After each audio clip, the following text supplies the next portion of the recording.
Ellie the elephant was the smallest in her herd.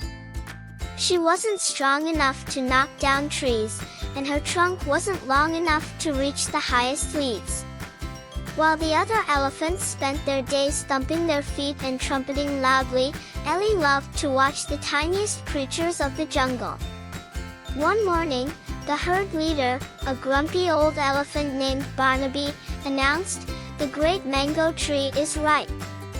We must march to get its fruit." The great mango tree was famous for having the sweetest mangoes in the whole jungle, but it was a long and difficult journey. On the way, they had to cross a wide, muddy river. Barnaby tried to take the lead, but the mud was too deep. "We're stuck," he trumpeted. The elephants struggled, their large feet sinking deeper and deeper. Ellie, watching from the riverbank, noticed a tiny frog hopping from stone to stone. She saw how the frog chose the shallowest path, avoiding the deepest mud. A light bulb went off in her head. "Barnaby," she squeaked. "Follow the little rocks. They show the way."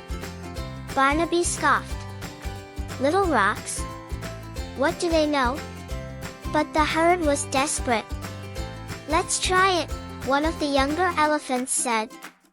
Ellie carefully stepped onto the first stone, then the next, her small feet finding a perfect, sturdy path. The other elephants watched and began to follow her, one by one, stepping exactly where she had. Slowly but surely, the entire herd made it safely across the muddy river. Barnaby rumbled with surprise. "You did it, Ellie. You led us across." When they reached the great mango tree, they found its branches were so high they couldn't reach the mangoes. Barnaby tried to shake the tree, but it wouldn't budge. The other elephants tried to climb on each other's backs, but they just slid down.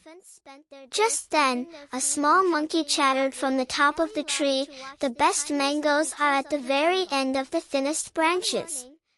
The branches were too thin for any of the big elephants. Ellie looked at her own tiny trunk and smiled.